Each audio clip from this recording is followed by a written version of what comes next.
On January 17, 2014, officials discovered the bloody body of 52-year-old Harold Sask inside his home while conducting an investigation.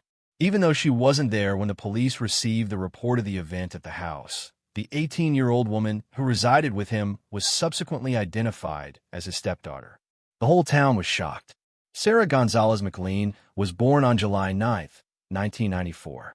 She grew up in Topeka, the capital of Kansas in the United States. For the short years she was reared, she was homeschooled and did not attend school. Growing up, Sarah was a timid, naive girl who was nevertheless very considerate and kind. She had a close bond with her older sister and always looked after her disabled little brother. Greetings from Unseen True Crime Stories HQ. I would like to thank all of our viewers and subscribers for their support as we continue to expand and provide both told and untold actual crime stories every day. Please remember to subscribe to our channel. When Sarah was a little child, a neighbor began assaulting her, resulting in severe trauma that affected her life. She began having nightmares in which she was reliving the abuse, and she woke up in the middle of the night in a panic. The stress and anxiety prevented her from leading a tranquil life. That's when Sarah started running away from home and drinking. Her parents decided to have her consult a psychologist in an effort to help her deal with the trauma, but nothing changed. Things were becoming worse and worse at home. Around the same time, her parents divorced, which had a significant influence on her. Sarah says her parents' divorce made her feel unwelcome at home. Over time, her relationship with her mother became more strained, and she finally stopped communicating with her father altogether. Sarah felt uneasy at home and wanted to leave as soon as possible. At the age of 14, Sarah began working at a pizza place. The owner of the place was a middle-aged man named Harold Sasa. Harold seemed to be a wealthy and upright man. At the time, he owned 3 pizzerias and was a devout Christian. His employees, on the other hand, told a different tale, calling Harold a pervert. Terry David, the manager of one of the pizzerias, told him that Harold had asked him to hire only young, attractive women. Apparently, Terry didn't like this, and whenever he recruited females, he warned them to be suspicious of their employers. Terry offered Sarah this caution because she thought the guy was exaggerating, but Sarah was still quite naive while she started working. When the girl began working at the restaurant, Harold began to talk to her and finally gained her trust. He even picked her up from school, drove her to work, bought her things, and pleaded with her to tell him what had happened. He also suggested that she think of him as a father figure. He did, however, also tell her not to speak to her mother about the matter. Sarah did what he said, and her family didn't know they were related. Parallel to her relationship with Harold, whom she began to see as a father when she was 16, Sarah was raped again, this time by a close friend. The girl says she was on vacation with her friend when he pushed her against the table. The guy attacked her, shattered the table, got on top of her, and even placed a cigarette on her back. Sarah, who had previously used psychotherapy to cope with the trauma she had as a child, was clearly impacted by all of this. But in the most recent episode, the demons of her past reappeared.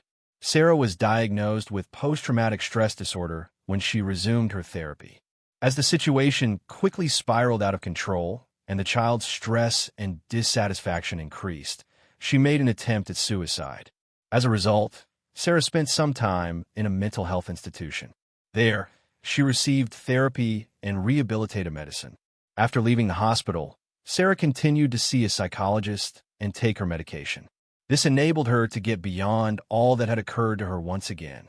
But because of the very stressful conditions at home, Sarah was unable to put up with the atmosphere. By the time the girl was brought to the hospital, she was no longer working at Harold's pizza place, but they continued to communicate. He would pick her up from school, take her to lunch, and ask her about her life. The 50-year-old man saw an opening and decided to take advantage of it while Sarah was at her weakest. At that time in her life, Harold kept suggesting that Sarah move in with him. He was unmarried, childless, and had no responsibilities. He further assured the girl that since his company was growing so well, he could support her financially. Harold even pledged to pay for her college fees.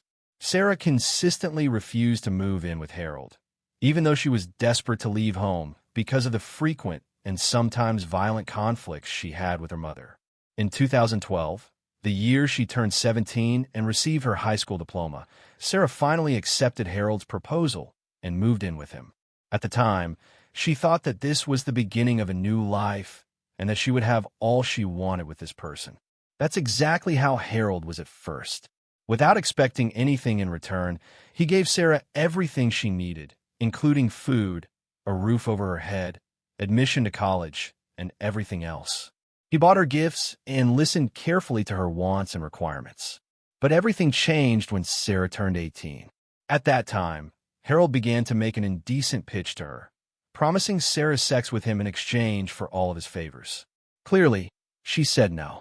For the whole time she had been living with Harold, she and Harold had acted as stepfather and stepdaughter to prevent miscommunications and misinterpretations of their relationship. Sarah never imagined that the man would ask her to sleep with him. Sarah disregarded the girl's mother, who says she never approved of her daughter staying with Harold. According to some people close to them, Sarah even called Harold daddy, so when he approached her for intimacy, she was taken aback. When Sarah refused, the man became enraged. He implied that if she didn't have sex with him, she wouldn't have a home or anything else. Harold also knew about Sarah's history of substance abuse, including the fact that she started misusing illegal substances and alcohol at a very young age. The man took advantage of this and offered her a range of illegal substances. When Sarah was intoxicated on drugs, Harold tried to have sex with her and repeatedly sexually attacked her. Every time the girl refused, the man became more aggressive, hostile, and angry. Harold then produced a list of everything he had bought Sarah and informed her that she could not leave the house until she returned all of the money. He pressured her by threatening to prosecute her for non-payment if she tried to escape. Despite having a good career at the time, Sarah was only paid minimum wage, which was not enough to satisfy Harold's expectations. The charges included a nose operation and a buttock implant, two expensive cosmetic surgeries Sarah had at Harold's suggestion. Because of the severe pain after the second procedure, she continued taking medication for months. Harold demanded $116,000 from Sarah. In addition to these current payments, the gentleman demanded that the girl pay him for the months she lived in his home. Sarah was unable to return her mother because Harold emotionally abused and manipulated her, telling her that no one wanted her at home and that she would definitely not be accepted there. She was no longer a quiet, naive girl with a really decent heart. Her behavior had completely changed. She became an aggressive teenager who defended herself at the first sound and shunned discussion. According to Sarah, her ideas changed with time, and she began to feel the desire to commit murder. Initially, she bought rabbits from a pet store. When she got home, she killed them with a knife, skinned them, and ate them. Harold saw everything of this, yet he said nothing. He also ridiculed her.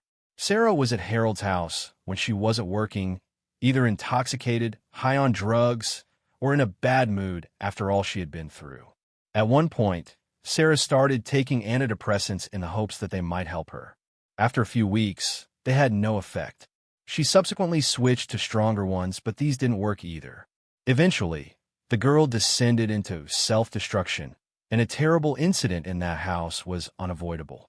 On January 17, 2014, officers came to Harold's house. His co-workers reported him missing because he hadn't been to the pizzeria for a few days and they couldn't reach him. The police rang the doorbell many times, but no one answered. At that time, they decided to look for anything in the windows. When one of the officers saw a man's body in a pool of blood, the officers broke down the door of the house to go inside. They went inside the house and found the corpse among several empty beer cans. Harold's body was sent to the medical examiner's office for examination. He was discovered to have died from several knife wounds to his neck. Another item that was mentioned was the presence of traces of sedative pills in the beer cans, which the forensic study also found. Sarah and Harold shared the house, and the cops found Sarah's cell phone when they got there. They thought she was gone because of her age and conjectured that she could have been kidnapped against her will. The police then learned that Sarah had called the office to inform them that she would be absent for a few days due to the death of a relative. They were told by the girl's mother that her daughter had been trying to contact her grandmother. The calls were coming from pay phones at a number of convenience stores, the police found when they investigated them. By looking at the geography of the locations of these enterprises, they concluded that Sarah was relocating from Kansas to Texas. They also examined the CCTV footage from these stores to verify that the caller was, in fact, Sarah and that she was alone at the time. When they learned that she had not been kidnapped, she was the primary suspect in Harold's murder. On January 25, 2014, 11 days after the murder, park rangers found 19-year-old Sarah sleeping in Harold's car. This happened at Everglades National Park at around 10:30 p.m. When they woke her up to arrest her, they discovered she had a loaded revolver. 2 knives, an axe, illegal substances, and another firearm were discovered when the car was examined. When Sarah was arrested, she was left in Florida and interrogated by several officers rather than being flown to Kansas. The girl did not resist, nor did she try to make up a story. She quickly admitted that she had killed Harold and fled the scene. The only way to get rid of the man who had been bothering her, according to Sarah, was to do this. The girl described everything in detail. She says that when Harold was away from home a few days before to the event, she bought a bag of sleeping pills from the drugstore. 3 days before the man's death was discovered, on January 14th, she took the day off.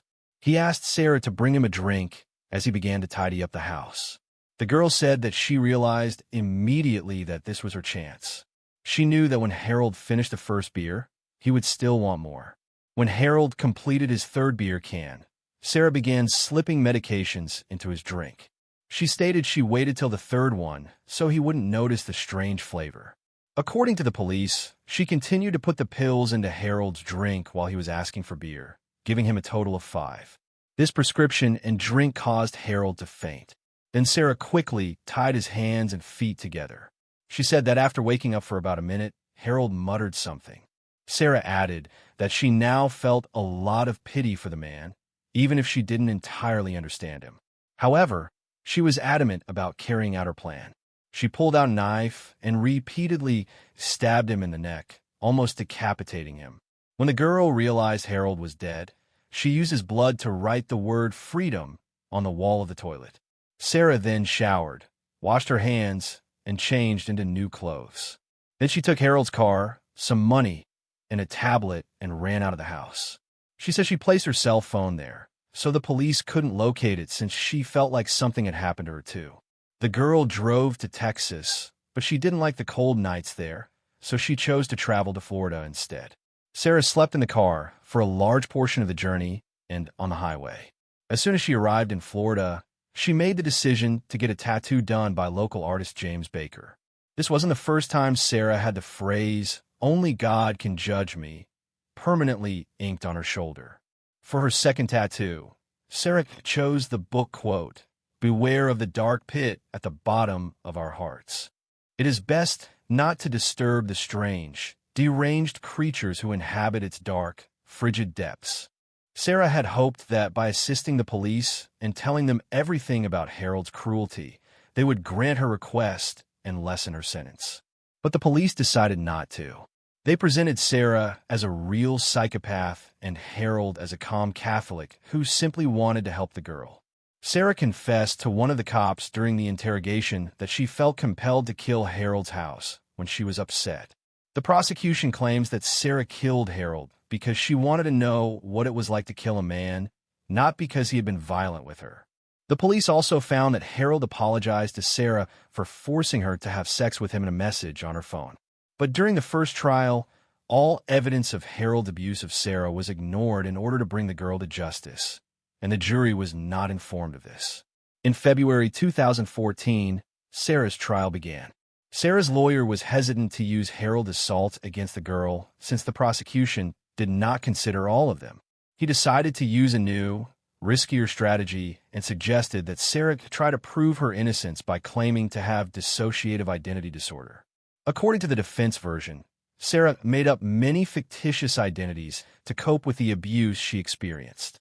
However, the defense strategy was unsuccessful, and none of the defense's arguments were taken seriously by the judge or jury. The prosecution provided another convoluted story. They were captivated with the idea that Sarah killed Harold in order to experience what it felt like to kill a man. They insisted that the sexual relationship was voluntary and unconnected to the violence, even at Harold's insistence. In addition, the prosecution claimed that Sarah bought the illegal substances instead of Harold bringing them home, even though there was no hard evidence to support this claim. The only hard evidence presented by the prosecution was that Sarah had previously planned Harold's murder. When they searched her sister's phone, they found several messages informing her that she had already devised a way to break off contact with the man for good. Therefore, arguing that the crime was planned and premeditated, the prosecution asked for a conviction for first-degree murder. This notion was further supported by an analysis of Sarah's surfing history, which showed that she had spent a month researching neck vulnerabilities and how to attack someone.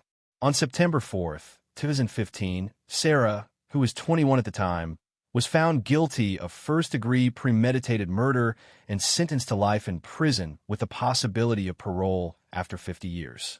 The case was widely covered by the media, who were informed of all the witnesses and specifics of Harold's abuse that the prosecution would not admit.